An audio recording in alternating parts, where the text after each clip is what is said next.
सहनाववतु सहनौ भुनक्तु सह वीर्यं करवावहै तेजस्विनावधीतमस्तु मा विद्विषावहै।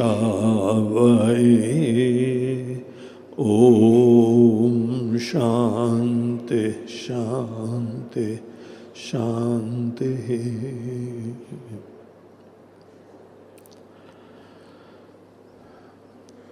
आज प्रारंभ में श्लोक का पाठ कर लेते हैं, आगे के जो हम लोग करने वाले हैं। तो ये श्लोक संख्या 7 से 10 तक इसका पाठ करेंगे, आप लोग फॉलो करिए। श्री भगवानुवाच श्री भगवानुवाच जितात्मनः प्रशान्तस्य जितात्मनः प्रशान्तस्य परमात्मा समाहितः परमात्मा समाहितः शीतोष्णसुखदुःखेषु शीतोष्णसुखदुःखेषु तथा मानापमानयोः तथा मानापमानयोः ज्ञानविज्ञानतृप्तात्मा ज्ञानविज्ञानतृप्तात्मा कूटस्थो विजितेन्द्रियः कूटस्थो विजितेन्द्रियः युक्त इत्युच्यते योगी युक्त इत्युच्यते योगी समलोष्टाश्मकाञ्चनः समलोष्टाश्मकाञ्चनः सुहृन्मित्रार्युदासीन सुहृन्मित्रार्युदासीन मध्यस्थद्वेषबन्धुषु मध्यस्थद्वेष्यबन्धुषु साधुष्वपि च पापेषु साधुष्वपि च पापेषु समबुद्धिर्विशिष्यते समबुद्धिर्विशिष्यते योगी युञ्जीत सततम् योगी युञ्जीत सततम् आत्मानं रहसि स्थितः आत्मानं रहसि स्थितः एकाकीयत चित्तात्मा एकाकीयत चित्तात्मा निराशीरपरिग्रहः निराशीरपरिग्रहः।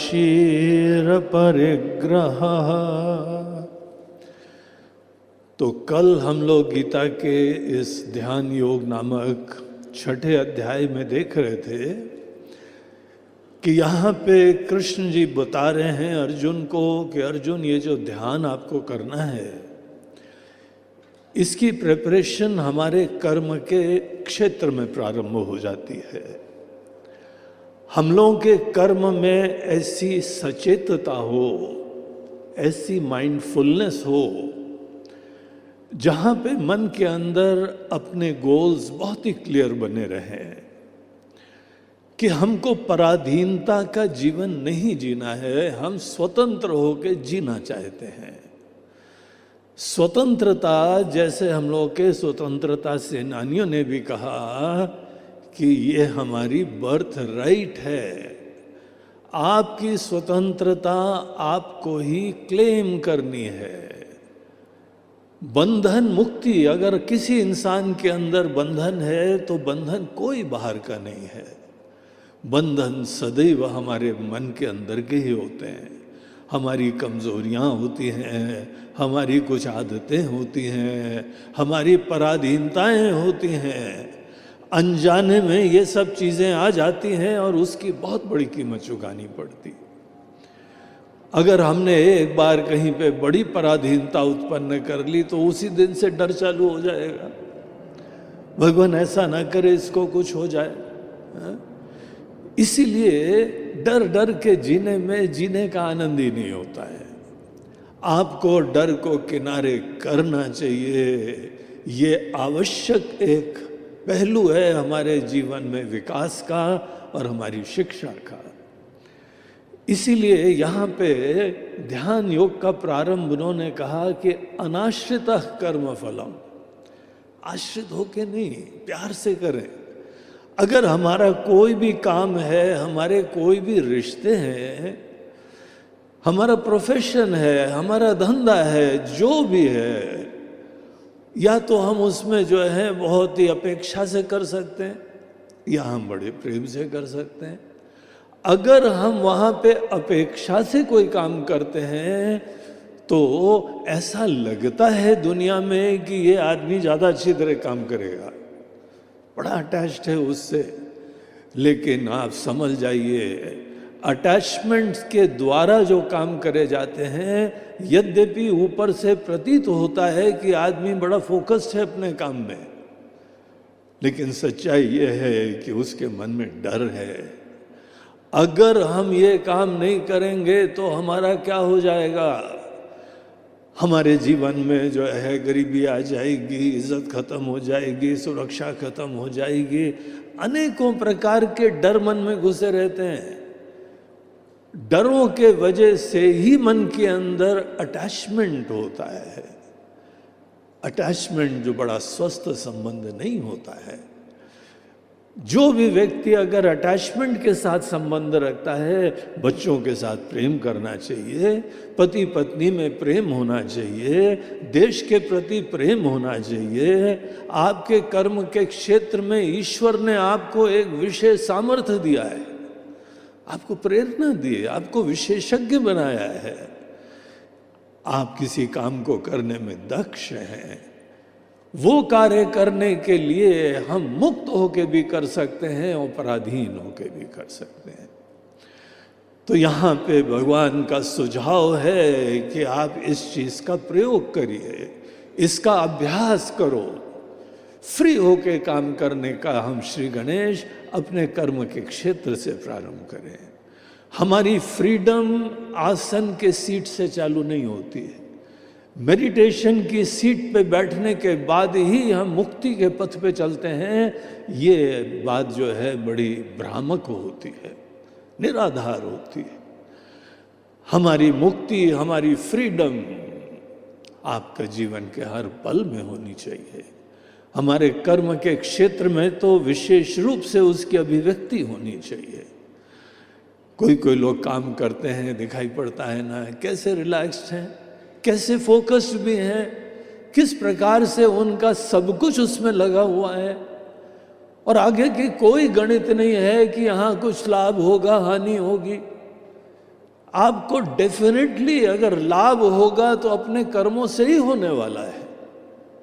और कर्म में हम बाधा उत्पन्न करने के लिए अनेकों विक्षेप उत्पन्न करें, ये तो कोई बड़ी समझदारी की बात नहीं होगी। हमको अपने कर्म में ही, हर व्यक्ति अगर अपने कर्म में पूरे हृदय, पूरे भाव से, दिलो जान से, मन और बुद्धि को लगा के, आपका जितनी एनर्जी है, जितना प्राण है, हमको ये पल जीना है। जीवन तो सदैव वर्तमान के क्षण में होता है ना, भविष्य तो अभी आया ही नहीं है और भूतकाल तो चला गया है, कभी दोबारा नहीं आएगा। केवल हमारे मन के अंदर बचा हुआ है, यादें बची हुई हैं केवल। It is dead and gone and the future is yet to come. The present moment alone is. यही तो एकमात्र जीवन का सत्य है, यही क्षण है। और ऐसी सोच अगर किसी व्यक्ति के मन में हो कि वो भविष्य की ज्यादा चिंता कर रहा है और वर्तमान गंवा रहा है, तो व्यक्ति बुद्धिमान है कि वो अन्यथा है। ये कोई भी बुद्धिमान व्यक्ति बहुत आसानी से समझ सकता है कि ये ट्रेनिंग हमको अपने आप को ही देनी चाहिए। हर पल जीना सीखिए। और ये दुनिया इतनी सुंदर है और आपके अंदर सामर्थ्य भी इतने अद्भुत हैं। अगर हम यहाँ पे हर पल जीना सीख जाएंगे तो हर जगह हमको सुंदरता का भी जो है दर्शन होगा। ऐसे सुंदर फूल हैं, पक्षी हैं, दुनिया है, पहाड़ है। और आपके जो है औरंगाबाद का मौसम कितना सुंदर है। हम यहाँ पे आए, हमने सोचा है कि इंदौर से आ रहे हैं, उत्तर भारत की तरफ से और दक्षिण की तरफ जा रहे हैं, तो शायद जैसे जैसे दक्षिण की तरफ जाएंगे तो बड़ी गर्मी होएगी। हम तैयार होके आए ही नहीं थे यहाँ पे। पहली बार हमारा जो है, एक बार बचपन में स्कूल से एक्सकर्शंस के ऊपर आए थे यहाँ पे, तभी हमको औरंगाबाद की याद थी कि एक दौलताबाद फोर्ट देखा था, एक बीबी का मकबरा देखा था, फिर एलोरा गए थे, अजंता गए थे। लेकिन वो बचपन में मौसम का कुछ ध्यान नहीं था। अभी हमारी गणित ये थी कि हाँ ये गर्मी होगी यहाँ पे। कल तो भगवान की कृपा से किसी ने हमको शॉल दे दिया, बोला थैंक यू वेरी मच, पूरा दिल से आशीर्वाद दिया उसको। हमको सवेरे ठंड लग रही थी तो सवेरे थोड़ा बहुत जो है ना वॉक करके अपने शरीर में गर्मी उत्पन्न करते थे। लेकिन बहुत सुंदर मौसम यहाँ का, इतना रमणीय हो जाता है। और दिन में जो है ना गर्मी भी बहुत बढ़िया हो जाती है। अब देखिए, कहीं पे गर्मी है, कहीं सर्दी है, कहीं पे ऐसे फूल हैं, कहीं पे सुंदर हवा है, और जहाँ हम रुके हैं ऐसा पक्षियों का कलरव होता है वहाँ पे, इतने भिन्न भिन्न प्रकार के पक्षी। देखिए, वर्तमान में जिए तो दुनिया के हर पहलू दिखाई पड़ते हैं ना। अगर हम सदैव जो है मुंगेरी लाल बने रहें, हसीन सपने भविष्य के देखते रहें, तो ईश्वर जो आपको ये क्षण दे रहे हैं, हम सब चीज़ों से वंचित हो जाएंगे। हम केवल कविताएं पढ़ेंगे। हमको याद है स्कूल में जो है वह हम लोगों ने कविता पढ़ी थी डैफोडिल्स के बारे में। तो डैफोडिल्स बड़े सुंदर जो है कोमल से फूल होते हैं, इंग्लैंड में ज़्यादा पाए जाते हैं, यूरोप में। तो हमारा उधर जाना हुआ यूके, तो हमने सोचा डैफोडिल देखना है हमको। हमने इतना पढ़ा हुआ है, वो क्या कविता थी, क्या बढ़िया थे, तो क्या गजब की चीज़ होएगी। तो वहाँ पे जो है सौभाग्य मिला, उस क्षेत्र में गए तो सामान्य छोटे छोटे घास के फूल उतने ही मात्र था। लेकिन हमने फिर सोचा ये विलियम वर्ड्सवर्थ जिसने कविता लिखी थी, वो हम बोले इसकी नजरों में सुंदरता है। इसने जिस समय डैफोडिल देखे तो उस समय कविता फूट पड़ी उसके अंदर से। और हम तो यहाँ पे उससे 100 गुना ज्यादा सुंदर फूल आपके जो है इलाकों में पड़े हुए हैं। हमारे अंदर कविता नहीं फूटती है, हमारे अंदर तो संवेदना ही नहीं होती है। हम उसको देख के उस एहसास ही नहीं उत्पन्न करते हैं। उसके अंदर कोई विशेष फूल देखने का प्रश्न ही नहीं है। अगर हम यहाँ पे आँख खोल के जीने लगते हैं, यहाँ की पूरी कायनात की सुंदरता हमको दिखाई पड़ती है। ईश्वर ने इस पल में हमको आपको क्या क्या दिया हुआ है, अद्भुत प्रकार का सौभाग्य है। तो यहाँ पे ये सब चीजें हो जाएंगी अगर हम वर्तमान में जीना सीख जाएंगे। कर्म फल ऐसा होता है जो सदैव भविष्य में आएगा। इस समय हमने मेहनत करी, फल तो बाद में आएगा। आपने अभी नौकरी करी, पे चेक तो आपको बाद में मिलने वाली है। अरे डेफिनेटली मिलेगी आपको। और आप जब कोई अच्छा काम करेंगे तो किसी संस्था को जो है गरज होगी कि आप वहां बने रहो। अच्छे काम करने वाले कितने विरले होते हैं। सोते सोते विक्षिप्त होके, डिस्टर्ब होके, मुंगेरी लाल बन के काम करने वाले लोगों की क्या कीमत होगी। उनको तो जहाँ पे मौका पड़ा तो पता लगा कि इस कंपनी ने 10,000 हटा दिए और 20,000 हटा दिए, ये सब चलता रहेगा। और जो व्यक्ति अपने कर्म में अपना प्राण नहीं लगाता है, the fellow doesn't enjoy the work, वो आदमी पहला शिकार होगा निकलवाने के लिए। इसीलिए आपको जो है अपने ही कर्म के क्षेत्र में एक्सेल करना हो, एक विशेषता प्राप्त करनी हो, एंजॉय करना हो, जीवन का आनंद लेना हो, तो ये यहाँ पे गीता के 6 अध्याय का पहला श्लोक सदैव याद रखिए। बहुत सुंदर चीज है। अनाश्रितः कर्म फलम। हम ऐसा नहीं है कि कर्म फल के बारे में चिंता नहीं करते हैं। हमने पहले दिन भी बताया गीता के बारे में लोग पता नहीं क्या क्या उल्टी सीधी व्याख्या करते हैं। कल भी एक सज्जन हमसे मिलने आए थे, बोलते स्वामी जी गीता के बारे में जरा ऐसा लोगों को बताइए कि कुछ प्रैक्टिकल लगे। मैं बोला क्यों भाई, कौन सी चीज़ आपको इम्प्रैक्टिकल लग रही है? वो बोलते हैं हमने गीता के बारे में सुना है कि कर्म करता रहे, फल की इच्छा ही न कर। मैं बोला ये भाई कौन सी जगह लिखा है, कौन से श्लोक में लिखा है, हमको बताओ। बोलते हैं कर्मण्यवाधिकारस्ते। मैं बोला कर्मण्यवाधिकारस्ते में ये लिखा है क्या? आपने थोड़ी भी संस्कृत पढ़ी है क्या? बोलते नहीं पढ़ी। हम बोले इसीलिए। आपने सुना है किसी प्रामाणिक व्यक्ति से? कैसे हो सकता है? फल की उपेक्षा करके मंदोपि न प्रवर्तते। मंद बुद्धि व्यक्ति भी बगैर फल के काम नहीं करता है। किसी बुद्धिमान व्यक्ति को हम सोचें कि कोई फल की चिंता ही नहीं करो, काम करते रहो, मूर्खता है। ऐसा नहीं कहा गया है गीता में। गीता में जो कहा गया है वो ये है कि आप अपना एक लक्ष्य बहुत स्पष्ट रखिए, और हर व्यक्ति का लक्ष्य उसकी प्रकृति और उसकी प्रेरणा के अनुरूप होना चाहिए। वो चीज आपका स्वधर्म कहलाती है। सहजम कर्म कौन्तेय सदोषमपि न त्यजेत। जो आपके मन की प्रेरणा है उस कर्म को आप अपना फील्ड बनाइए। Give out your best, give out your life for that goal. Goal definitely होना चाहिए, लेकिन जो बात हम लोगों को बताई जा रही है कि गोल रख के दीन होके मत जीना है। सर उठा के जियो, बलवान होके जियो। जो व्यक्ति बहुत ही जो है वह अपने अंदर हीन वृत्ति से युक्त रहता है, उसी को चिंता रहती है क्या होगा क्या होगा क्या होगा। अरे भैया जो होगा तुम्हारे कर्मों का फल ही तो होगा ना, और कर्म तुम्हारे हाथ में है। कर्मण्यवाधिकारस्ते कर्मणि एव ते अधिकारः।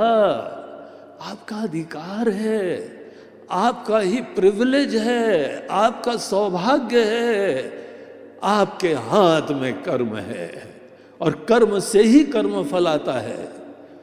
और कर्म करने के लिए हम विक्षिप्त हैं, डिस्टर्ब्ड हैं, डिस्ट्रैक्टेड हैं, हमारा अटेंशन कहीं और है। जो व्यक्ति इस अंदाज से कर्म करता है अर्जुन, वो व्यक्ति जीवन का आनंद लेता है। हमने इतने प्यार से तुम्हारे लिए सृष्टि बनाई है, इतनी प्यार से दुनिया बनाई, तुम देखते तक हो नहीं। तुम पता नहीं क्या देखते रहते हो, और आके हमारे पास लड्डू पेड़ा चढ़ाते हो, बोलते हो भगवान हमको वो दे दो, हमको ये तो ठीक है दे दिया आपने। तो यहां से गीता का ध्यान योग का अध्याय चालू होता है। इस एक कर्म करने के अंदाज को, इस जीने के अंदाज को कई लोग उसको एक नाम देते हैं। उसको नाम देते हैं this is meditation in action. इसको जो है नाम एक और भी दिया जाता है माइंडफुल मेडिटेशन। आप माइंडफुल होके जी रहे हैं, आप प्रत्येक क्षण में सजग होके जी रहे हैं। अगर इस पल में आप जग के जीने लगेंगे तो आप देखेंगे कि आपकी आधी समस्याएं खत्म हो गई, आपकी स्वतंत्रता आ गई, और कोई दुनिया की दूसरे रहस्य की बात नहीं है। केवल ये छोटा सा करेक्शन करने की जरूरत है। और ऐसा नहीं है कि आप लाइफ के लिए सिंसियर नहीं है, आप बहुत सिंसियर हैं, बल्कि उस सिंसियरिटी के वजह से हमारे मन के अंदर अज्ञान के वजह से एंजाइटीज हो रही है, जो कि जरूरत ही नहीं है। आप अपने भविष्य के निर्माता हैं, हम ही अपने फ्यूचर के जो है बनाने वाले हैं। अगर आपको अपनी ये गरिमा महिमा याद होती है तो कौन सी चिंता होगी।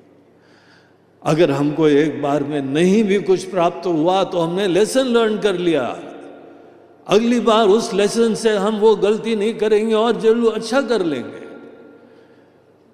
इस अंदाज से कर्म करना। और यहाँ पे कल के प्रसंग में हम लोगों ने अंत में देखा था, भगवान बोलते हैं अर्जुन, ऐसा व्यक्ति योगारूढ़ हो जाता है, वो योग में बैलेंस में स्थित रहता है, वर्तमान में जीने लगता है, और जो भी परिस्थिति आएगी निपटेंगे ना, उसमें कौन सी प्रॉब्लम है। वैसे भी निपटना है। अगर कमजोर होके निपटोगे तो रोते गाते निपटोगे, अगर बलवान होके निपटोगे, अगर संतुलन रख के निपटोगे, अगर हमारे अंदर जो बुद्धिमत्ता जग जाती है उसके साथ हम निपटेंगे तो रास्ता डेफिनेटली मिलेगा। हर प्रॉब्लम का एक सलूशन होता है, लेकिन हमारी बुद्धि को उपलब्ध होना चाहिए बस। तो ये जगाना ये हमारा काम है, हर व्यक्ति का काम है कि आप सजग होके जीने का संकल्प ले लो। हर पल आप एक बहुत बड़ी साधना कर रहे हैं। और जो व्यक्ति योगारूढ़ हो जाता है अर्जुन, योगारूढ़ बनने के लिए हमको जो है देखना पड़ता है, अगर हम बैलेंस नहीं रखते हैं, क्यों नहीं रखते हैं, उसके फैक्टर्स हमारे माइंड में ऑपरेट कर रहे हैं। और पता है कौन से फैक्टर्स हैं जिसके वजह से हम योगारूढ़ नहीं होते हैं?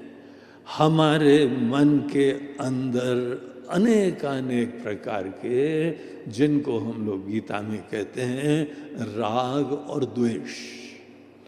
राग और द्वेष ऐसे फैक्टर्स हैं जिसको लाइक्स डिसलाइक्स, पसंदगी नापसंदगी, ये हमारी चॉइस है। हम अनेकों चीज़ों को पसंद कर सकते हैं, नापसंद कर सकते हैं। लेकिन आप थोड़ा सा विचार करिए, जब हम किसी प्रकार की बहुत ही किसी वस्तु को बहुत पसंद करने लगे, I like this and I don't like this. अभी तो जो है वह सोशल मीडिया में भी कोई भी पोस्ट आती है तो उसमें नीचे आइकॉन ही दे देते हैं, यू लाइक और यू डोंट लाइक।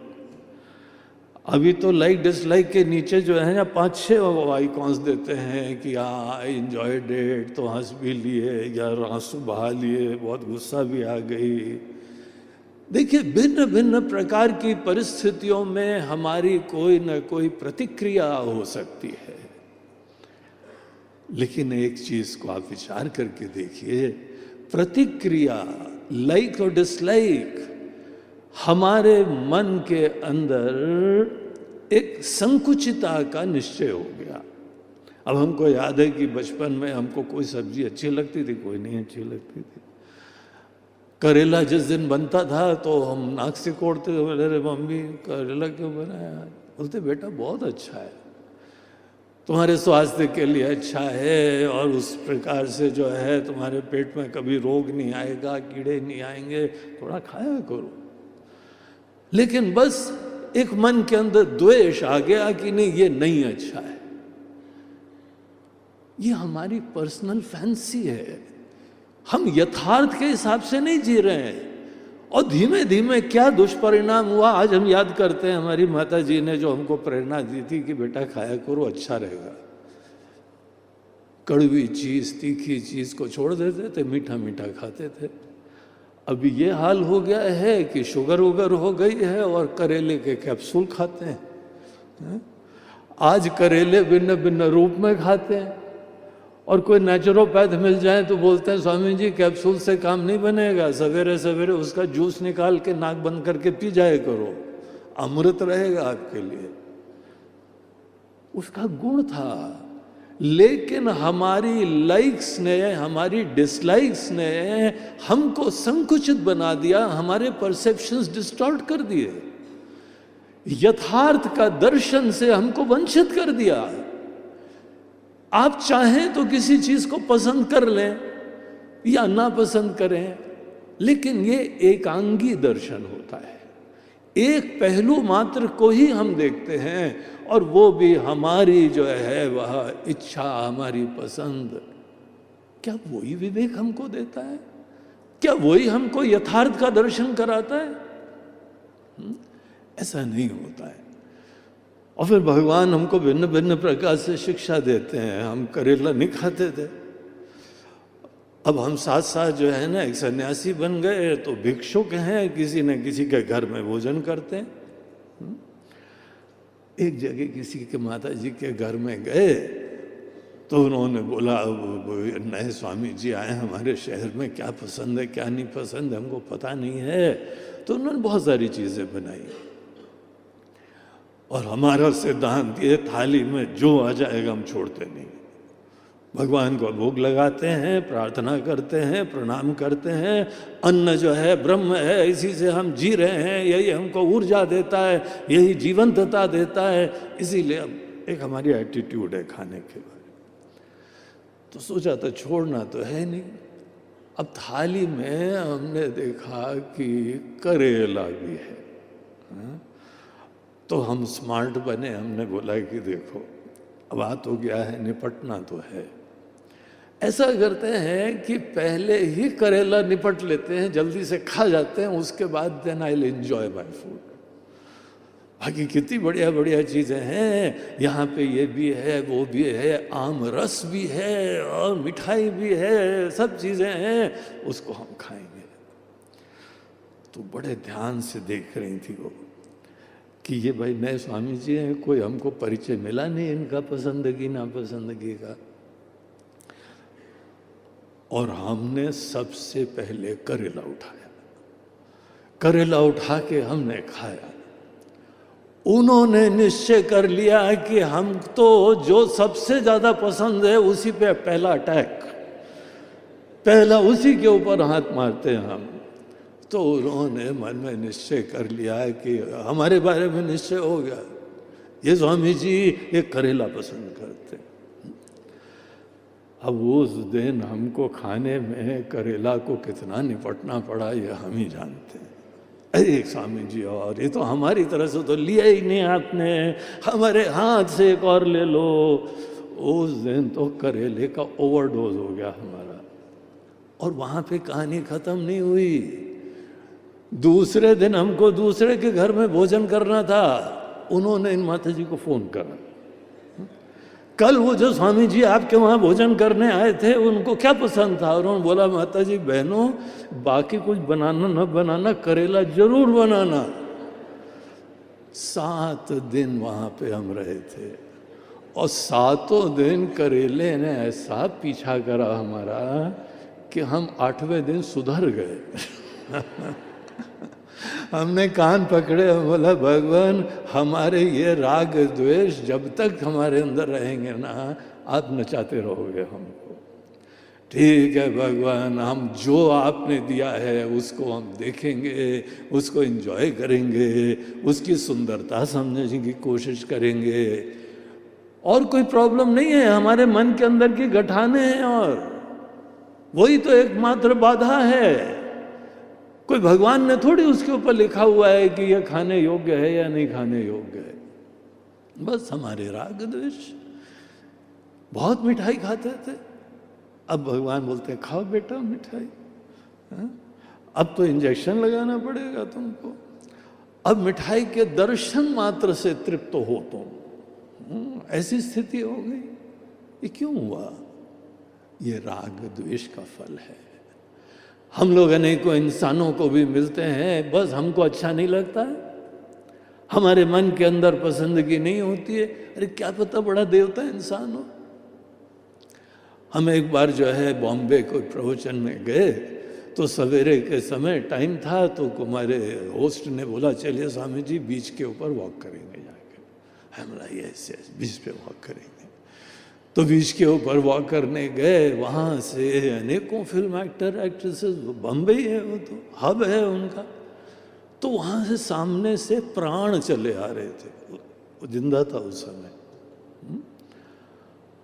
और इन्होंने बोला कि स्वामी जी प्राण आ रहा है। अब प्राण हमने तो पिक्चर में देखा था, और पिक्चर में सदैव विलन की तरह देखा था, और मन के अंदर ऐसा निश्चय हो गया था, ऐसी धारणा हो गई थी कि ये तो महादुष्ट आदमी है। बोला अरे कहाँ है सवेरे ऐसे दुष्ट आदमी के दर्शन हो गए। तो हम अपने मन में कुछ मंत्र था वो जपने लगे। बोला भगवान ये पीड़ा पार करना, पता नहीं क्या कर देगा। हमने अनेकों पिक्चरों में देखा है, पता नहीं क्या क्या किसी के लिए गड़बड़ कर देता है। तो हमारे साथ में थे, बोले थे बहुत अच्छा आदमी है। बोला अच्छा आदमी, तुमको पता नहीं है, हम बहुत अच्छी तरह पिक्चर देखा करते थे, किसी की कैरेक्टर की एनालिसिस करा करते थे, बड़ी गंभीरता से देखते थे। इसका मन बड़ा कपटी है, ये धोखा देता है, और ऐसी जगह धोखा देता है जहां इंसान को पानी भी नहीं मिलता है, बड़ा दुष्ट आदमी है। जबरदस्ती फिर वो आया, उनसे मिला, उनका परिचय क्या था, उनसे राम राम हुई। मैं बोले राम राम भी करता है। हाँ? हमारे लिए तो वो भी बड़ा सरप्राइज था। और उसके बाद उन्होंने बताया इतना उदार व्यक्ति है, अनेकों दान पुण्य करता है, किसी को कष्ट हो जाए तो आराम से इसके पास चला जाता है, अपने मित्र हो या न हो सबकी सेवा करता है। बोला तेरे की कहाँ हमारी इस डिसलाइक के वजह से हम किसी व्यक्ति का यथार्थ नहीं देख पाए, कल्पना की दुनिया में जी रहे हैं। हर हमारे मन के अंदर राग और द्वेष कैसे इन्फ्लिक्टेड होते हैं, अनजाने में अनेक प्रकार की चीजों के बारे में हमारे मन में राग या द्वेष आ जाता है। ये बहुत ही कोई स्वस्थ चीज नहीं होती है, हमको जीवन के यथार्थ के दर्शन से वंचित करती है। हम केवल एकांगी दर्शन करते हैं, किसी चीज का केवल एक पहलू देख पाते हैं, और वो भी झूठा, कोई बेसिस नहीं होती है हमारे राग द्वेष की, एक्सेप्ट हमारी फैंसीज। हमको नहीं पसंद है। अरे भैया तुमको कोई चीज पसंद होती है, क्यों पसंद होती, कभी उसमें भी सोचा तुमने? भगवान अर्जुन को सजेस्ट करते हैं कि अर्जुन नहीं, तुम्हारे अंदर ये कंडीशनिंग, ये पहले की अवधारणाएं, ये पहले की गठाने, अगर तुमने न विचार करा है, न किसी को मिले हो, न तुमने देखा है, और केवल किसी धारणा के वजह से तुम्हारे अंदर जो एक गठान उत्पन्न होगी, इससे तुम ही जीवन जीने से वंचित हो गए। कोई चिंता नहीं करो। योगारूढ़ उसको कहते हैं जो अपने ही अंदर अपने आप को बंधुरात्मात्मनस्तस्य येन आत्मना आत्मैव जितम, अपने आप से अपने आप को जो जीतता है तब व्यक्ति अपना दोस्त बन जाता है और वो योगारूढ़ हो जाएगा। अपने अंदर अपने आप से अपने आप को जीतना क्या मतलब है महाराज जी? सभी अपना अपना बोलते हैं। अपनी बुद्धि से अपने राग द्वेष को समाप्त करना, बस। आप हर समय सजग रहिए, कोई परिस्थिति आती है, क्या वहां पे हमारे अंदर कोई कंडीशन्ड और थॉटलेस रिस्पॉन्स होता है कि कोई थॉटफुल अवेयरनेस होती है? इस चीज के लिए हम ही जो है एकमात्र जानने के अधिकारी हैं, हम ही पात्र हैं। हमारे मन में क्या होता है ये किसको पता लगता है? आपके घर के रिश्ते नातों को भी नहीं पता लगेगा।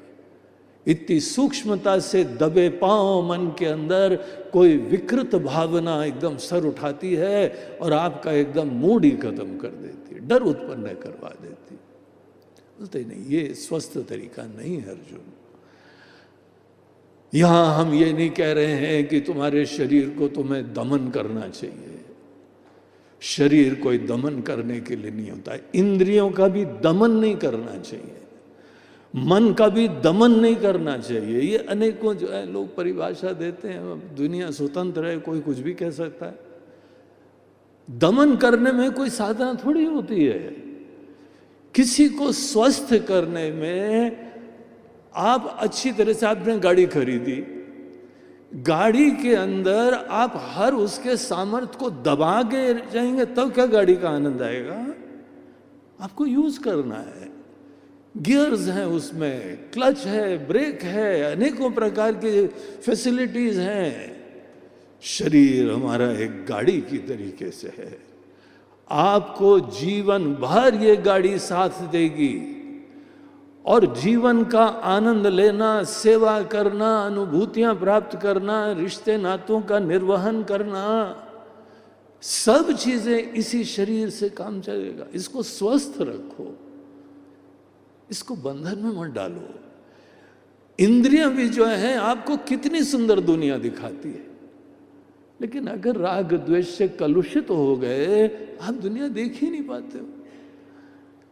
कितने लोगों ने जो है आज का सूर्य उदय देखा है, कितने लोगों ने जो है सुंदर सवेरे की जो है पवन, समीर शीतल जो है पवन, वो किसने अनुभव करिए, फील करिए।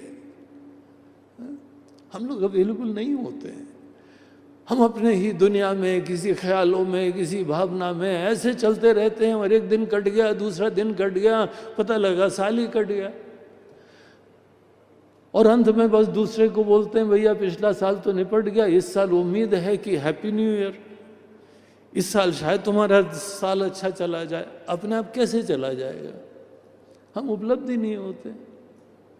हमको जीना चालू करना चाहिए अपने अंदर से। ये बंधन के हेतु, ये कंडीशनिंग एडजंक्ट्स, इनको वेदांत में उपाधियां कहते हैं, इनको विकार और बंधन कहते हैं।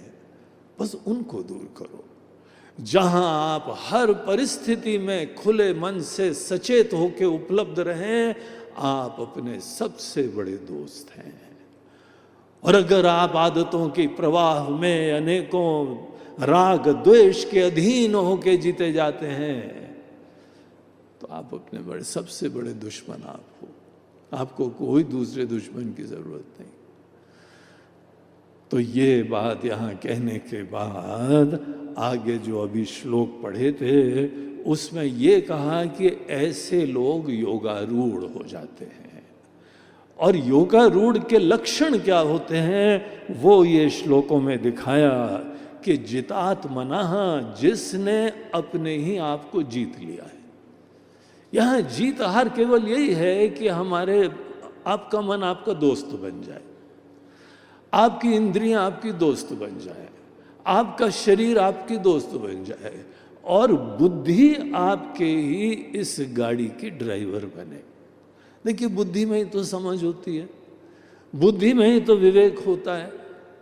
आपने जो अध्ययन करा, आपने जो अनुभव करा, आपने अनेकों बड़े बुजुर्गों से सुना, सब ज्ञान का भंडार तो बुद्धि में होता है ना। आइडियल पर्सनालिटी होती है जिसको सदैव उसकी बुद्धि जीवन के हर पल में गाइड करती है, प्रेरणा देती है, दिशा देती है। हमको ऐसे पर्सनालिटी का डेवलपमेंट करना चाहिए कि जहां पे बुद्धि ही सर्वोपरि हो और शरीर भी हमारी बुद्धि की बात मान ले, इंद्रिय भी हमारी बुद्धि की बात मान ले। अब कई बार जो है खाने पीने को बहुत बढ़िया बढ़िया आ जाता है, हमारी इच्छा होती है कि आ गई मिठाई, पसंद भी है, उसकी कीमत भी आज चुका रहे हैं डायबिटीज के द्वारा, लेकिन पसंदगी बड़ी भयंकर थी इसीलिए तो डायबिटीज भी हुई ना। अब यहाँ पे जब भी कोई हमारे सामने विकल्प आता है तो एक तरफ से हमारी आदतें बोलती हैं, हमारी पसंदगी बोलती है बेटा खा लो, और दूसरी तरफ से हमारी बुद्धि बोलती है कि भाई तुम्हारे स्वास्थ्य के लिए अच्छा नहीं रहेगा। बाद में डॉक्टर के पास जाओगे, उनकी फीस भी दोगे, उनसे ब्लड टेस्ट भी तुमको करवाया जाएगा और उसके बाद अनेकों प्रकार की दवाई खरीदोगे, इंजेक्शन भी लोगे, और डॉक्टर जो है ना कान पकड़वाएंगे कि अगली बार से नहीं खाऊंगा। और उन्होंने बोला है कि देखो अगर आप मिठाई नहीं छोड़ते हैं ना तो हमारे पास मत आना, पड़ोस के डॉक्टर में उसका नाम खराब करो जाके। ऐसे कोई पेशेंट हमको पसंद ही नहीं है। हाँ? ये कीमत चुकानी पड़ी हमको। अब बुद्धि बोलती है सोच लो भाई, ऑप्शन इज योर्स, या तो अपनी पसंदगी के मार्ग पे चलो और अनेकों प्रकार की कीमतें चुकाओ, या बुद्धिमत्ता से जियो। कल एक यहाँ के हमको सज्जन मिले थे जिनके मन में बड़ी अच्छी प्रेरणा हो रही थी। बोले थे स्वामी जी हमने एक मिशन है, प्रेरणा है, डॉक्टर साहब कि अगर व्यक्ति भोजन खाने के लिए विवेक से खाने लगे तो अनेकों बीमारियां खत्म हो जाए। हम इसको एक मिशन की तरीके से, चैलेंज की तरीके से लेना चाहते हैं कि हर व्यक्ति को बुद्धिमत्ता से भोजन खाने की प्रेरणा दे, कभी कोई बीमार नहीं होगा। बोलते हैं बीमारी के पीछे कारण यही है कि वो बुद्धिमत्ता से नहीं खाते हैं। बस जबान हमारे डायरेक्ट करती क्या खाना क्या नहीं खाना। हा? और ये 1.5 इंच की जबान इसके नीचे उतर जाएगा तो जबान को कोई मतलब ही नहीं क्या होने वाला है। उसका जोन, इंजॉयमेंट जोन केवल ये 1.5 इंच की जिह्वा है। उतना अच्छा खा लिया, उसके बाद शरीर भूखते, लिवर भूखते, किडनी भूखते और दिमाग भूखते, सब दुर्दशा होती जाती है। दुनिया भर की बीमारियां। आयुर्वेद ये बोलता है कि देखिए भोजन को ठीक से नहीं जानने से सब बीमारियां होती हैं, और भोजन को समझ के खाने से, विवेक से खाने से सब बीमारियां यहीं से दूर होती। और बुद्धि हमारी उपलब्धि नहीं होती। हम राग द्वेष से कलुषित हैं। हमको अच्छा लगता है, हमको नहीं अच्छा लगता, यही हमारा ड्राइवर बना हुआ है। अंधा ड्राइवर है, अविवेकी ड्राइवर है, ना समझ ड्राइवर है। तो जो व्यक्ति जितात्मा वो होता है जिसकी समस्त शरीर, इंद्रियां और मन बुद्धि के अधीन हो जाती है। That is the real personality transformation and development. इतना अगर जो कर लेता है जितात्मनः प्रशांतस्य, जिसका मन प्रसन्न शांत रहता है। कैसे? क्योंकि भविष्य की चिंता नहीं करता है वो। कॉन्फिडेंस है हमारे कर्मों से ही हमारा भविष्य बनेगा, इस समय हमको बेस्ट आउटपुट देना है। हुकट का विक्षेप क्यों उत्पन्न करें हम? अशांति केवल हमारे वजह से आती है, हमारे मन के वजह से, नासमझी से आती है। अन्यथा कोई जरूरत नहीं है किसी को अशांत होने की। आपको इतनी एंजाइटी फ्यूचर की है कि आप वर्तमान को जी नहीं रहे हो। बस आपका प्रॉब्लम इतना ही है। और जहां किसी ने ये शिक्षा को ग्रहण करा, जितात्मनः प्रशांतस्य परमात्मा समाहितः, उसका चित्त जब समाहित होता है तो दुनिया का परम सत्य का भी साक्षात्कार उसको होने के लिए संभावना हो जाती है। और ऐसे लोगों का लक्षण बताते हैं कि यहाँ पे जीवन में उतार चढ़ाव कुछ भी आए, और दुनिया हमने ऐसी बनाई है अर्जुन, जहाँ पे आपको सदैव उतार चढ़ाव मिलेंगे। कोई व्यक्ति इस चीज के लिए विकल्प नहीं है। कोई संपन्न राजाधिराज, कोई अनेकों प्रकार के जो हैं ईश्वरों से युक्त, उनको भी इनको द्वंद्व कहा जाता है। द्वंद्वों का सामना, द्वंद्व होते हैं पेयर्स ऑफ ऑपोजिट्स जो सदैव साथ में चलते हैं। सर्दी गर्मी, सुख दुख, मान अपमान, अनुकूल प्रतिकूल, ये द्वंद्व हैं। ये जीवन में सदैव रहेंगे। ये प्रार्थना भी मत करा करो कि हमको भगवान दुख मत दो। आप ना समझें, गलत प्रार्थना कर रहे हो। प्रार्थना बहुत पावरफुल होती है। आप जिस चीज की तीव्र चाह रखेंगे वो जीवन में हो जाएगा। आप विश्वास करो। मन की पावर ऐसी होती है कि आप, और ईश्वर से जब निवेदन करा जाए बड़ी विनम्रता से, बड़ी भक्ति भाव से, जरूर पूरी होती है। हम लोगों ने 50 बार अनुभव करके देख लिया है, प्रयोग करके देख लिया है। जहां मन में विचार आए घटना घटित होने लगती है। इतना पावरफुल मन का संकल्प होता है। तो मन आदमी का बहुत समर्थ होता है, लेकिन यहां जीवन के जो उतार चढ़ाव हैं, आप चाहें अपने अंदर संतुलन से, विवेक से निपटिए या अपने राग द्वेष से निपटो।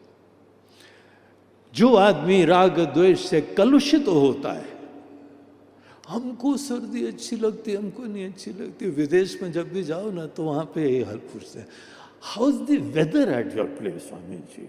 हम बोले यार कोई भी हो, क्या फर्क पड़ता है, तुम कुछ मदद करना चाहते हो क्या? बहुत गर्मी है, क्या करोगे? गर्मी है, हम लोग निपटते हैं गर्मी से।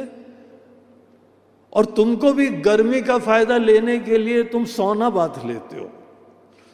सौना बाथ जो है वो कमरे में स्टीम उत्पन्न करते हैं, भयंकर गर्मी उत्पन्न करते हैं, और वहां जाके पसीना पसीना हो जाते हैं, और तब जाके बोलते हैं ना आई एम फ्रेश। आई बोला हमारे वहां भगवान ने सोना बात एक पूरे मौसम में चला रखा होता है।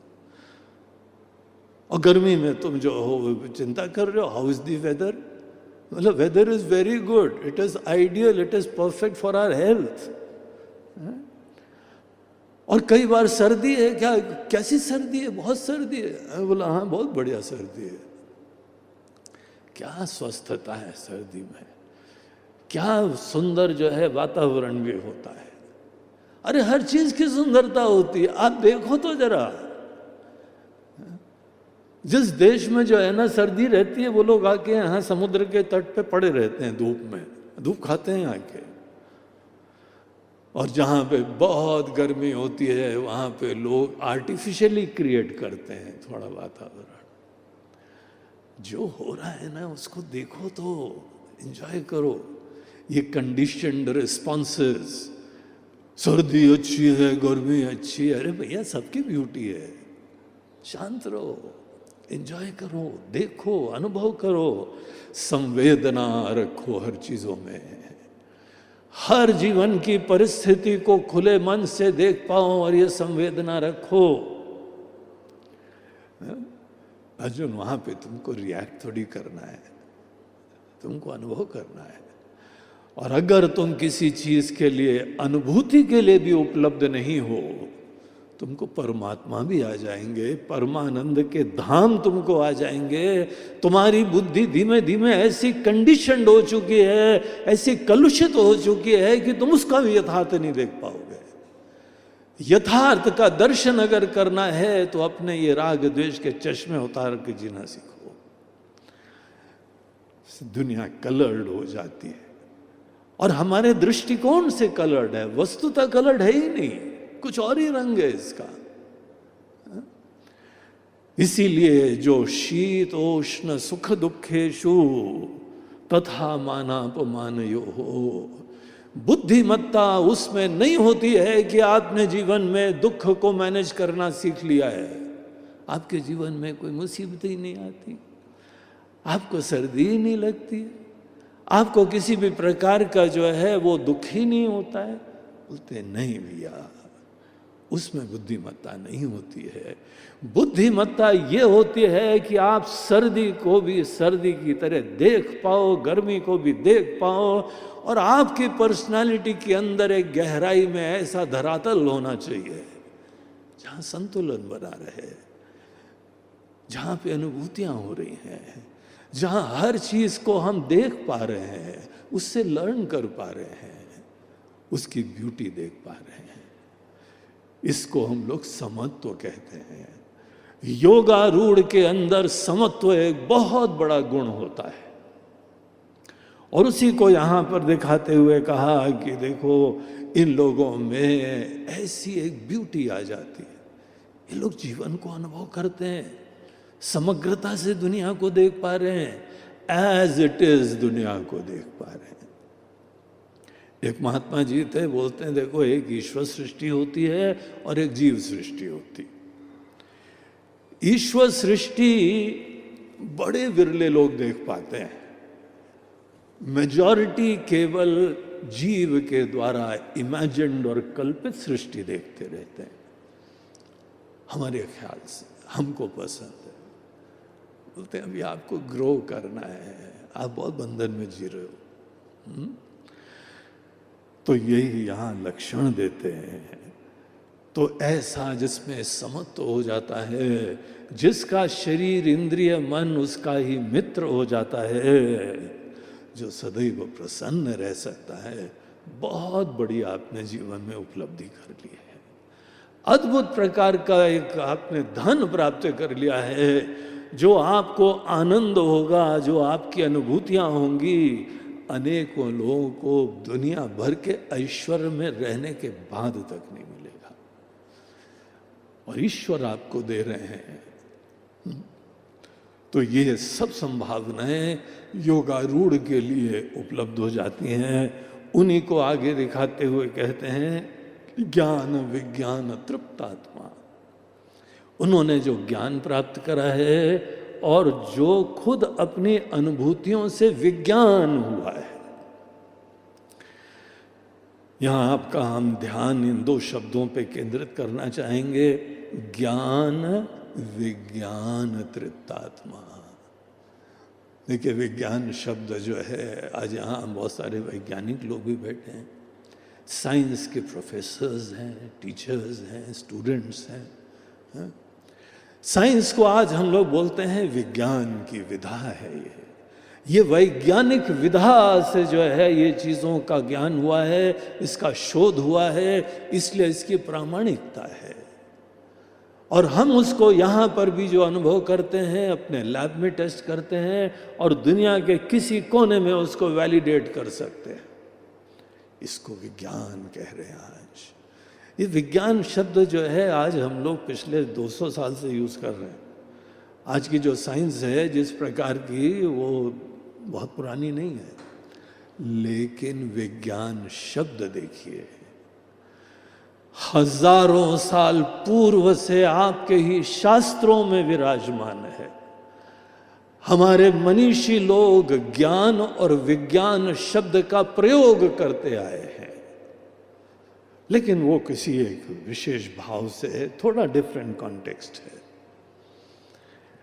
ज्ञान यहां हम लोग उसको बोलते हैं जो कि कुछ भी हम अपने ही बड़े बुजुर्गों से सुनते हैं, एजुकेशन इंस्टीट्यूट्स में सुनते हैं, किताबों से पढ़ते हैं, जिसको हम लोग ये कह लें कि इंफॉर्मेटिव नॉलेज, परोक्ष ज्ञान, किसी और के द्वारा देखा हुआ ज्ञान है। ये पर अक्ष से द्वारा देखा हुआ ज्ञान है, दूसरी आंखों ने देखा है और बहुत ही अच्छी तरीके से उसने लॉजिकली प्रेजेंट करा है, हमको सुन के संतुष्टि हो रही है। इसको ज्ञान बोलते हैं। जहां हम गए नहीं हैं उसके बारे में आपने जो है गूगल करा और अनेकों प्रकार की इंफॉर्मेशन प्राप्त कर ली कि हाँ फलानी जगह जाएंगे, हम दिल्ली जाएंगे, बम्बई जाएंगे, वहाँ ये रोड होगी, ऐसा तरीका होगा। अगर हम गए नहीं हैं तो ये सब परोक्ष ज्ञान हो गया, इंफॉर्मेटिव नॉलेज। विज्ञान हम लोग उस चीज के लिए प्रयोग करते हैं जहां पे आपका पर्सनल अनुभव हो गया है, आपकी अपरोक्षानुभूति हो गई है किसी चीज के बारे में। अगर ज्ञान सुनी हुई बात है तो विज्ञान देखी हुई बात है। इस भाव से जो है गीता में, उपनिषदों में भी, वेदों में इतना प्राचीन शब्द है विज्ञान। इस कॉन्टेक्स्ट में यहाँ यूज करा जाता था। हम लोगों को प्रेरणा दी जाती थी कि निश्चित रूप से ज्ञान आपको किसी बड़े बुजुर्गों से, ज्ञानियों से सुन के ही अपनी यात्रा प्रारंभ करनी है।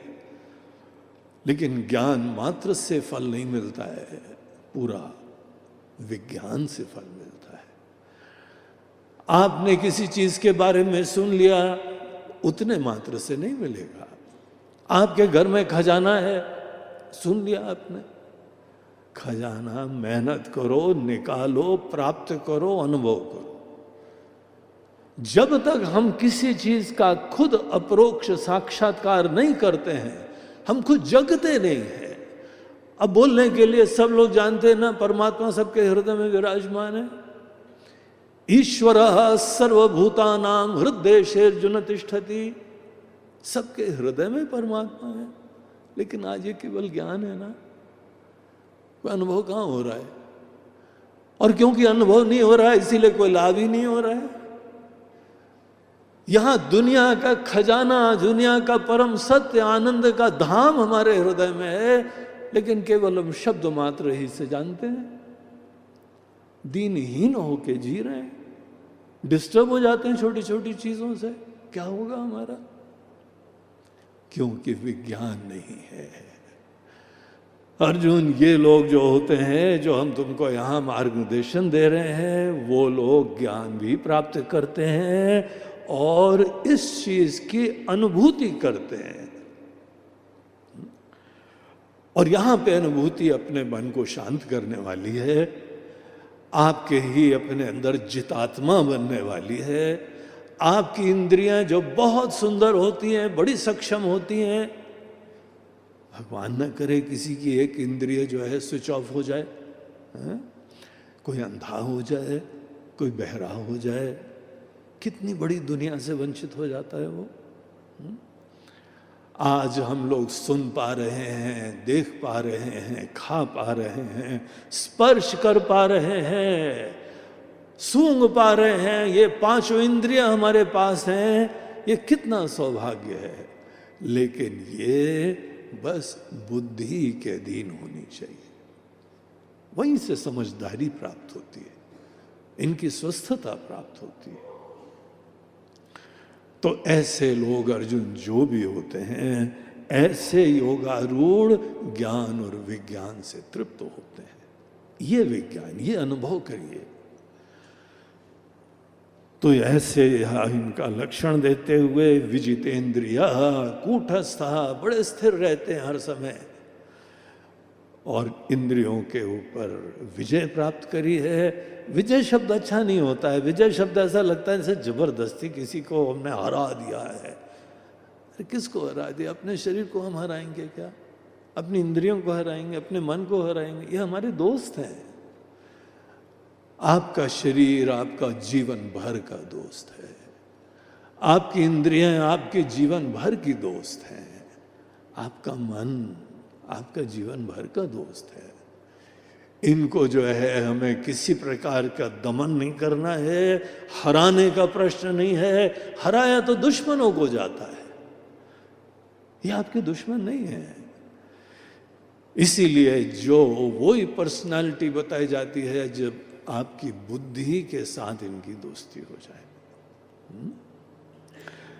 जितात्मनः प्रशांतस्य कूटस्थो विजितेन्द्रियः युक्त इत्युच्यते इति उच्यते योगी। अर्जुन, उसी को योगी कहा जाता है। ऐसे व्यक्ति को ही हम यहाँ पे कह रहे हैं कि वो रेडी है जीवन में दिव्य ज्ञान की प्राप्ति के लिए। और ऐसे ही लोग जो समत्व से युक्त होते हैं, समलोष्टाश्म कांचनः, ये लोग सबको समान इज्जत दे सकते हैं, हर पल को जी पाते हैं, मोहित होके नहीं जाते हैं, अंधे होके नहीं जाते हैं। समलोष्टाश्म कांचनः, पत्थर है, सोना है, दोनों का महत्व होता है, दोनों का स्थान होता है। दोनों को देखो, इन्हीं पत्थरों से तो यहाँ पहाड़ बन रहे हैं। इन्हीं पत्थरों के वजह से ही आपके औरंगाबाद में सवेरे और शाम को मौसम ठंडा रहता है ना? अभी हमको बता रहे थे, मुनीश जी से बात कर रहे थे, आपके औरंगाबाद में तो बड़ी सवेरे सवेरे ठंड होती है। उन्होंने रहस्य बताया कि स्वामी जी यहाँ पे बहुत पथरीली जमीन है, और ये पत्थर के वजह से ही ये जल्दी जो है ठंडी भी हो जाती है और जल्दी फिर गर्म भी भयंकर हो जाती है। तो इसकी भी अपना रोल है। ज्यादातर दुनिया के अंदर पहाड़ पत्थर से बने हुए हैं, उसका महत्व है। इरोजन नहीं होगा, कहीं पर भी पत्थर होंगे, वहां पे स्थिरता बनी रहेगी, और सोने का भी अपना महत्व है। तो जो आदमी दुनिया की हर चीज को ओपन माइंड से देख सकता है, राग द्वेष से कलुषित नहीं हो रहा है, अर्जुन, उसी को हम योगी कहते हैं। और यहाँ पे हम लोगों के व्यवहारिक जीवन में भी इसके बारे में बताते हुए कहते हैं कि यहाँ अनेकों प्रकार के लोग मिलेंगे आपको। कौन कौन से प्रकार के होते हैं उसका थोड़ा सैंपल देते हैं यहाँ। सुरन मित्रायुदासीना मध्यस्थ द्वेष्य बंधुषु साधुष्वपि च पापेषु समबुद्धिर्विशिष्यते। अर्जुन, यहाँ पे दुनिया में कई लोग ऐसे होंगे जिनको सुहृद कहा जाता है। सुहृद उनको कहा जाता है जो बगैर रिटर्न की अपेक्षा के आपकी मदद करते हैं। उनका कोई स्वार्थ नहीं है, उनका प्रेम है, उनका स्नेह है आपके प्रति, जैसे आपके ही माता पिता, आपके ही दादा दादी, आपके ही कोई स्वजन, यहाँ पे कोई संत लोग, कोई महात्मा लोग, कोई विद्वान लोग, आपके अनेकों जो हैं वह बड़े बड़े प्रोफेसर्स, कोई लोग भी जो होते हैं, आप कई बार देखेंगे कि ये सुहृद की कैटेगरी में आ रहा है। सुहृद उनको कहा जाता है जो आपकी मदद करते हैं, लेकिन कोई उनको अपने स्वार्थ की गणित नहीं है। आपका कल्याण हो, आपका मंगल हो, आप खुश हो, आप सफलता की ऊंचाइयों तक प्राप्त करें, यही एक शिक्षक की अपने स्टूडेंट के बारे में प्रार्थना होती है। आप ऊंचाइयों को प्राप्त करो, फिर उसके बाद याद रखो ना याद रखो, हमको उसकी चिंता नहीं है। अगर हाँ तुम्हारे अंदर ग्रैटिट्यूड होती है, कृतज्ञता होती है, तुम आके जो है उनको नमन करते हो, उनको श्रेय देते हो, तो निश्चित रूप से किसी को भी बहुत ही प्रसन्नता होगी कि हमने तुमको केवल जीवन के कुछ सिद्धि ही नहीं, कुछ संस्कार भी तुम्हारे पास कितने अच्छे विराजमान हैं। सुहृद उनको कहते हैं जो निरपेक्षता से किसी की मदद करते हैं। कई बार मिलेंगे, विरले होते हैं, सबसे विरले यही होते हैं। सुहृद मित्र, आपके ही आत्मीयता वाले, आपके दोस्त आदि, आपकी खुशियों में साथ देते हैं, दुख में भी साथ देते हैं। जो इस श्रेणी के होते हैं वो हमारे मित्र होते हैं। अरी बोलते हैं जो शत्रु होते हैं। कई लोग इस टाइप के होंगे जो जबरदस्ती आपके प्रति कोई खुंदक रखेंगे, हर व्यक्ति के लिए है। आप ये मत समझना आपके लिए कोई विशेष रूप से बनाए गए। किसी व्यक्ति के जीवन में झांक के देखना, हर व्यक्ति के लिए कोई मित्र भी होते हैं, सुहृद भी होते हैं और अरी भी होते हैं, शत्रु भी होते हैं। सुहृद मित्रायुदासीना, कई लोग उदासीन होते हैं, इंडिफरेंट होते हैं। मध्यस्थ, कई बार जो कोई समस्या हो जाए तो आप जानते हैं किसके पास जाना है, दोनों पार्टी से निपटारा कर सकते हैं, मध्यस्थ बन जाते हैं। मध्यस्थ द्वेष्य, जबरदस्ती द्वेष करते रहते हैं, आपको डिसलाइक करते हैं। ऐसे भी लोग होंगे दुनिया में, अवश्य मिलेंगे। अगर नहीं मिले तो मिलने वाले हैं। अच्छे लोग भी नहीं मिले तो आप रास्ता देखना, मिलने वाले हैं। हर प्रकार के व्यक्ति इस दुनिया में होते ही होते हैं अर्जुन। साधुष्वपि च पापेषु, कई बड़े साधु व्यक्ति अच्छे लोग होते हैं और कई महापापी भी होते हैं। अगर हम लोग आज के अखबार में उठा के देखें तो यहाँ अच्छे बुरों की कहानी। अच्छी तो कम ही न्यूज़ आती है, बुरे लोगों की न्यूज़ ही ज़्यादा आती है, उसी में ज़्यादा एक्साइटमेंट होता है लोगों को। तो न्यूज़पेपर वाले ऐसे लोगों की न्यूज़ फर्स्ट पेपर में डालते हैं। अगर कहीं भी बोलो कि एक और न्यूज़ है, क्या औरंगाबाद के MIT में गीता के ऊपर प्रवचन हो रहे हैं, मेडिटेशन द गीता वे, बोलते हैं what is so exciting about it. होते रहते हैं बहुत सारे। अब किसी को इसमें एक्साइटमेंट नहीं होता है। और एक बार यहाँ झगड़ा हो गया, इसकी मारा पीटी हो गई, फट से आपको न्यूज़पेपर के हेडलाइन में आना है ना, तो ये तरीके होते हैं। इन लोग के मापदंड ऐसे ही चलते हैं। एक बार तो जो है लोगों ने बोला कि कम से कम हफ्ते में एक दिन, हमारे वहाँ पेपर है, उसने संकल्प लिया है हर मंडे को गुड न्यूज ही छापेंगे। बड़ा मुश्किल था हमारे लिए, मगर हमने सोच लिया हर मंडे को गुड न्यूज ही आएगी पेपर में। उसके बाद हम तो मंडे वाला ही पेपर देखते हैं। हाँ? इस बार जो है ना तुमने खुले मन से लिखा है। कौन सा काल होता है जहाँ पे दुष्ट लोग नहीं होते हैं, पापी लोग नहीं होते हैं? कौन सी दुनिया होती है जहाँ अच्छे लोग नहीं होते हैं? लंका में भी विभीषण हुआ करते हैं, वहां पर भी अच्छे लोग होते हैं। आतंकियों की दुनिया में भी अच्छे लोग होते हैं। साधुष्वपि च पापेषु। अर्जुन देखो, जब हम ये पूरी वैरायटी भेजेंगे ना, तुम्हारी परीक्षा उसमें है कि तुम बहुत राग द्वेष से कलुषित मत हो जाना, इज्जत करना भी सीखना। देखिए, राग द्वेष स्वार्थ से होता है और प्रेम खुले मन से होता है। आप प्रेम अगर ब्यूटी देखना चाहें तो दुनिया में कोई भी चीज को आप देखो ब्यूटी उसमें, लेकिन व्यक्तिगत पसंदगी देखना चाहो तो जो आपके स्वार्थ के लिए अनुकूल है बस उसी के प्रति प्रेम रहेगा। राग द्वेष सदैव स्वार्थ से होता है और उससे ऊपर उठो तभी आध्यात्मिक यात्रा होती। तो ऐसे हैं योगी युंजीत सततम। योगी जो अर्जुन ऐसे चीजों से सतत जुड़े रहते हैं, अपने आप में खुश रहना जानते हैं, अकेले बोर नहीं होते हैं, एकाकी यत चित्तात्मा निराशीर परिग्रह। उनकी खुशियां केवल भविष्य में नहीं होती हैं, अर्जुन इस वर्तमान के क्षण में भी उनकी खुशियां होती।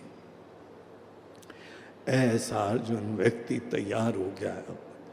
अब ये बताने के बाद आगे भगवान अब ध्यान की अंतरंग साधना बताते हैं। ये बहिरंग साधना थी, ये मेडिटेशन इन एक्शन वाला चैप्टर था। व्यवहार को ही आप आशीर्वाद बना लीजिए ऐसे ट्रांसफॉर्मेशंस के द्वारा, लेकिन अब आपको ध्यान भी बैठ के करना चाहिए। उसका सेक्शन अब इस कौन सा श्लोक नंबर है, 11वां श्लोक, 11वें श्लोक से सेक्शन चालू हो रहा है। तो ये स्वामी जी थोड़ा पढ़ेंगी श्लोकों को, फिर हम उसका अर्थ बताते हैं। शुचौ देशे प्रतिष्ठाप्य, शुचौ देशे प्रतिष्ठाप्य, स्थिरमासनमात्मनः, स्थिरमासनमात्मनः, नात्युच्छ्रितं नातिनीचं, नात्युच्छ्रितं नातिनीचं, शैलाजिनकुशोत्तरम्, शैलाजिनकुशोत्तरम्, तत्रैकाग्रं मनः कृत्वा, तत्रैकाग्रं मनः कृत्वा, यतचित्तेन्द्रियक्रियः, यतचित्तेन्द्रियक्रियः, उपविश्यासने युञ्ज्यात्, उपविश्यासने युञ्ज्यात्, योगमात्मविशुद्धये,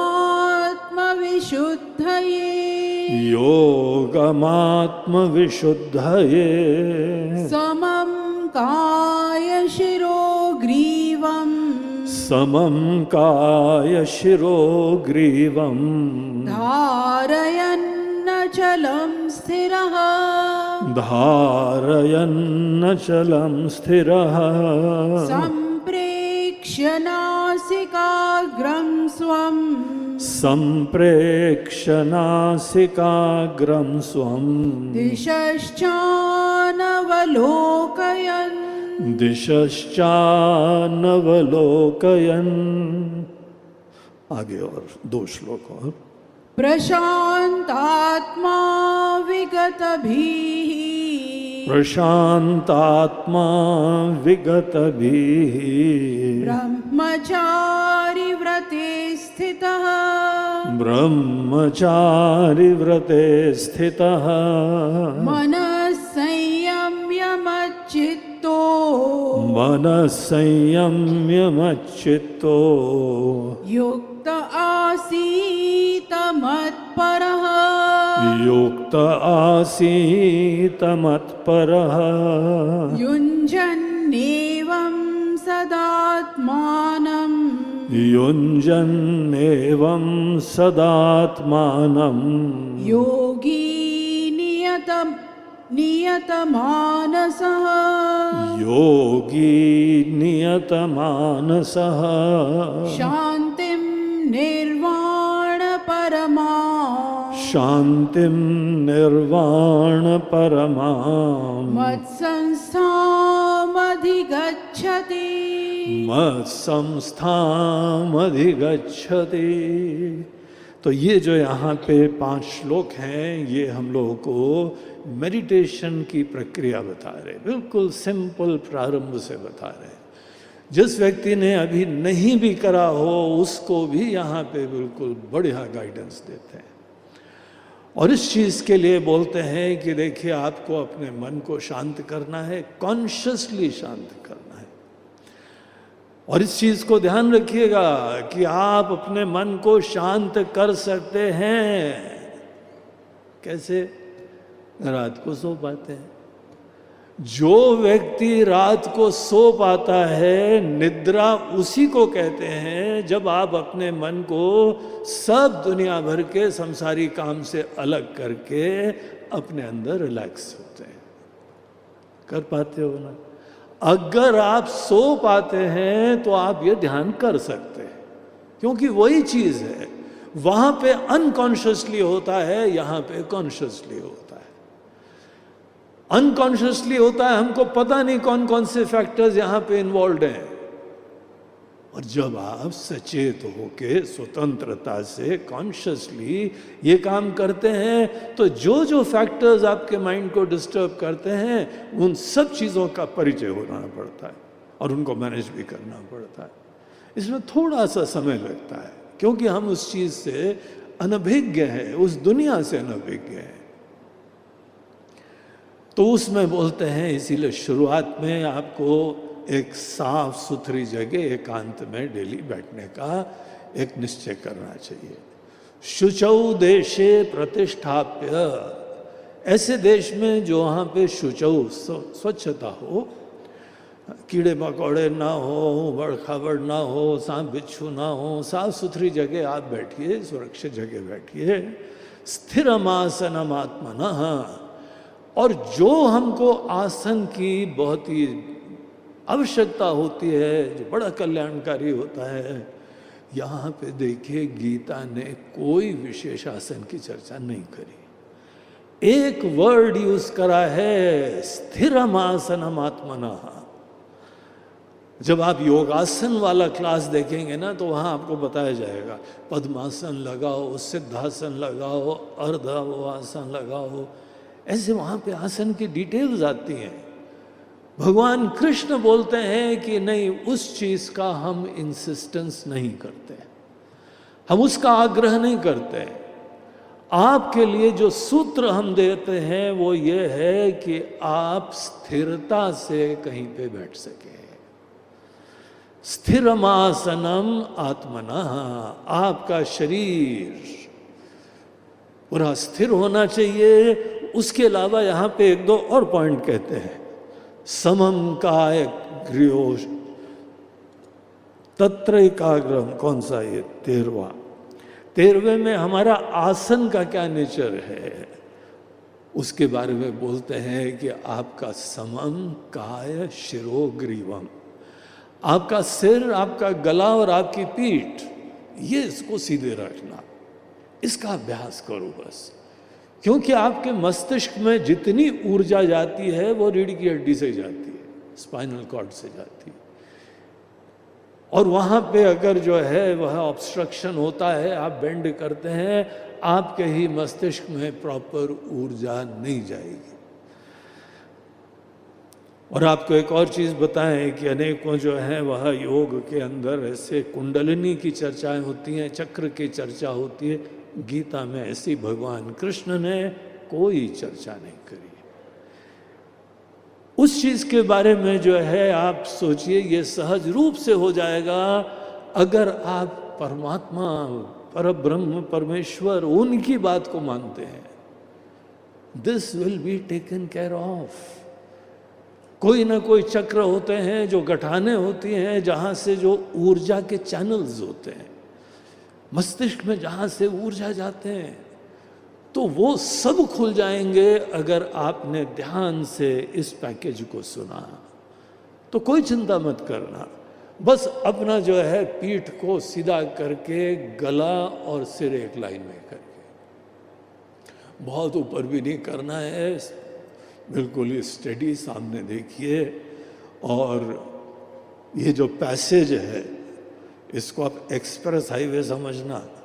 एक्सप्रेस हाईवे में गाड़ी आपकी जानी है, ऊर्जा की जो है वाहन जाना है आपके मस्तिष्क तक, ऊर्जान्वित कर देगा, एनर्जाइज कर देगा, जीवंत कर देगा आपके मन को। इसीलिए उसको सीधा होना चाहिए। एकांत में ऐसे किसी आसन में बैठो, और छोटी छोटी चीज यहाँ भगवान बोलते हैं, अर्जुन देखो तुम्हारा आसन जो है ना बहुत ऊंचा भी ना हो, टीले पे मत बैठना, कोई गड्ढे में भी मत बैठना, नात्युच्छ्रितम नाति नीचम, बहुत ही नीचा भी ना हो, बड़ा ऊंचा भी ना हो, ऐसे समतल बैठो। ये छोटी छोटी बातें हैं, लेकिन एक शास्त्र का काम है कि सब गाइडेंस देना होता है। और आसन वहां पे डालना, जमीन पे सीधे नहीं बैठना। आसन कैसा होना चाहिए? इंसुलेशन होना चाहिए पृथ्वी के साथ। चैला जिन कुशोत्तरम, तो बोलते हैं पहले जो है ना, पुराने ज़माने की देखी बात है ये, पहला कुशा की घास डालते थे, उसके ऊपर कोई मृग चर्म आदि जो कि उस समय बहुत ही सुलभ था वो डाल देते थे, उसके ऊपर चैलम कोई कपड़ा डालते थे। इस प्रकार से एक आसन जो कि बहुत सॉफ्ट भी नहीं है, बड़ा कड़क भी नहीं है, और आपको अनेकों कीड़े मकोड़े भी नहीं आए, अनडिस्ट्रैक्टेड आप इस यात्रा में अच्छी तरह से आगे बढ़ पाए। आज के समय ये जो है इतना रेलेवेंट नहीं है, हमको उसकी स्पिरिट, उसका ऑब्जेक्टिव समझना चाहिए। अगर हर व्यक्ति को ध्यान देने के लिए हमने बोला कि मृग चर्म रख लो, तो आप सोच लीजिए कितने बेचारे मृग का जो है ना वो बलि हो जाएगी। आज तो उतने मृग भी नहीं बचे हुए हैं। हिरन जितने हैं, जंगल में भी जाओ तो पूरा लंबा चौड़ा सफारी का चक्कर मारो तब जाके 2-4 हिरन दिखाई पड़ते हैं। सब इंसान ने खत्म कर डाले, अनेकों तो एक्सटिंक्ट होने लगे। चीता तो अभी जो है वह दोबारा अफ्रीका से लाया गया, इंडियन चीता का नामो निशान खत्म हो गया। तो इतने सारे जानवर, पक्षी, उनका नामो निशान खत्म हो चुका है। इसीलिए वो हमको शब्दशः नहीं, उसको स्पिरिट समझना चाहिए। आज के समय आप एक कम्बल लीजिए, उसको 4 फोल्ड करिए और उसको नीचे रखिए, एक पतली से जो है ना चादर डाल दो उसके ऊपर, परफेक्ट आसन हो जाता है। ऐसा आसन आप उसके ऊपर स्थिरता से बैठिए, पीठ बिल्कुल सीधी करके। इवन दो भगवान ने जो है स्थिरम आसनम, स्थिरता से बैठ पाओ, लेकिन द वेरी फैक्ट कि उन्होंने आसन बताया है, इसलिए हमको फोल्डेड लेग्स के द्वारा ही बैठना चाहिए, ज़्यादा कन्वीनियंट होता है। आज भी ऐसे दुनिया में देश हैं जहाँ पे खाना भी जमीन पे बैठ के खाते हैं। हम लोग के गांव में खाते थे, घरों में खाते थे। हमारी जो है दादी जी, माता जी वो चौका लगाती थी, तब जाके हम लोग भोजन करते थे। और इतना ज़्यादा हाइजीनिक से उस सिस्टम होता था, लाइन खींच दी जाती थी, कोई वहाँ से इधर नहीं आ सकता है बगैर नहाए धोए, पूजा पाठ करके जाते थे। ऐसे हाइजीनिक सिस्टम्स हम लोगों के वहाँ होते थे। और ज़मीन पे बैठ के पाटा डालते थे लकड़ी का, उसके ऊपर बैठ के खाते थे।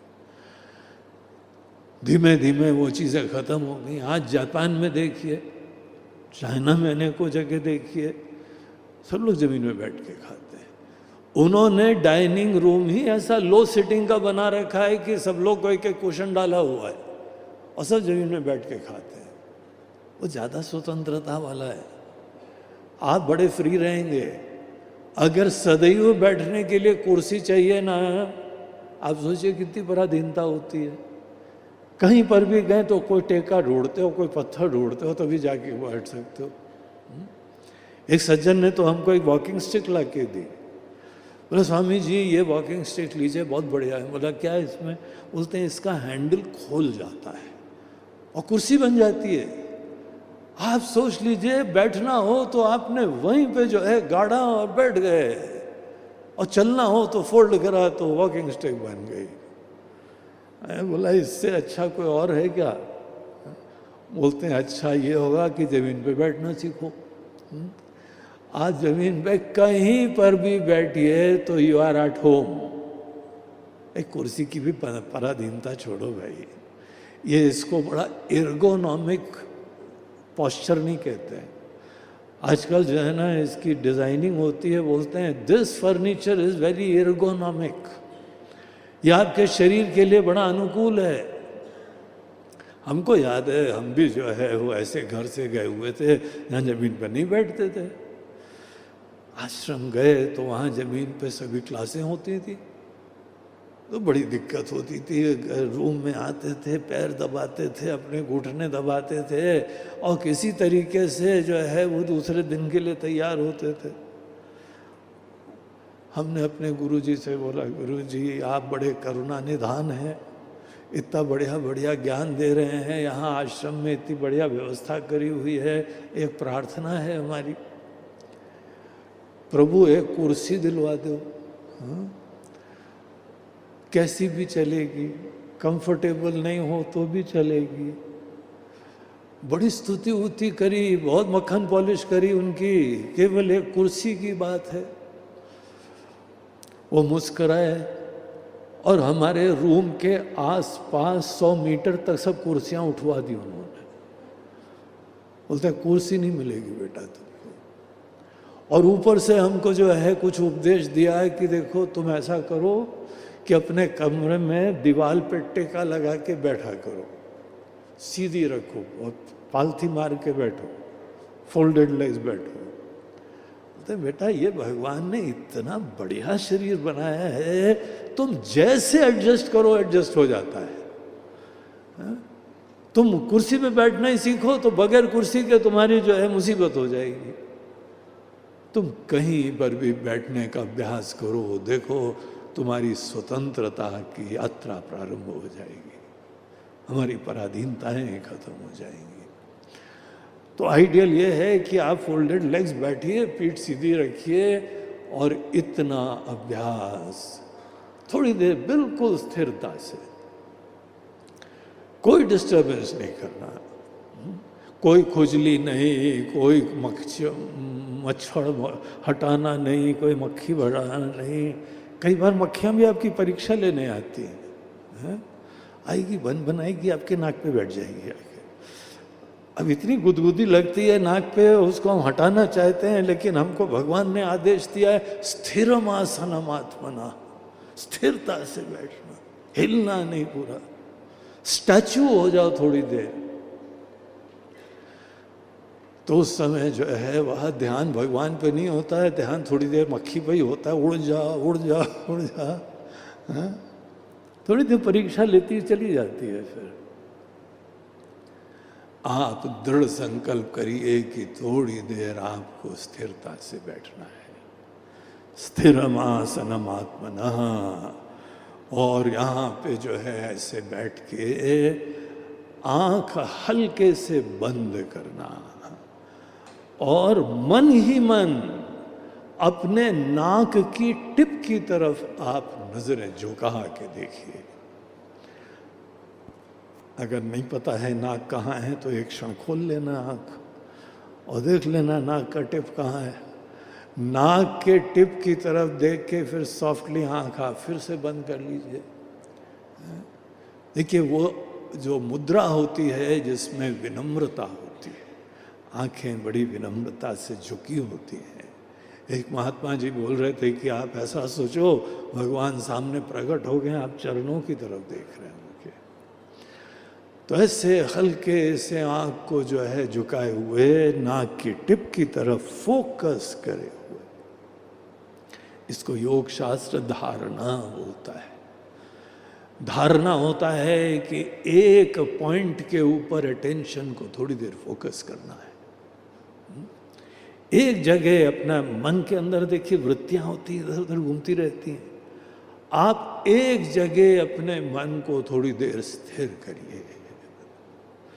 तो यहाँ भगवान बोलते हैं नासिकाग्रम स्वम, अपने ही नाक के।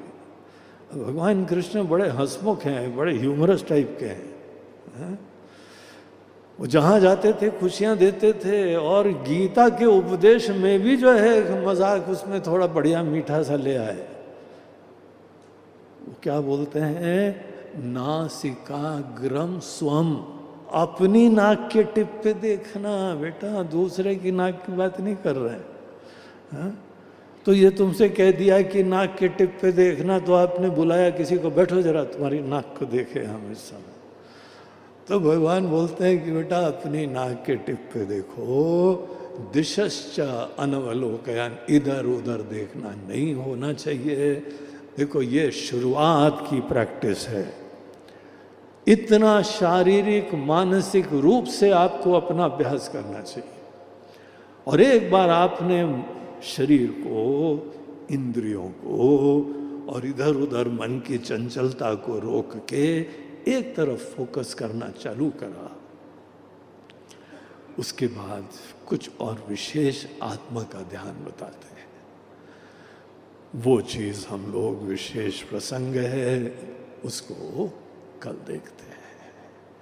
आज का प्रसंग हम यही समाप्त करते हैं। आज हम लोगों ने योगारूढ़ का पुनः थोड़ा सा चिंतन करा, और उसके उपरांत उनका विशेष गुण एक समत्व का होता है। अपने ही राग द्वेष से जो कलुषित होकर जीते हैं, उससे फ्री होने की हमको बात आज सुनने को मिली।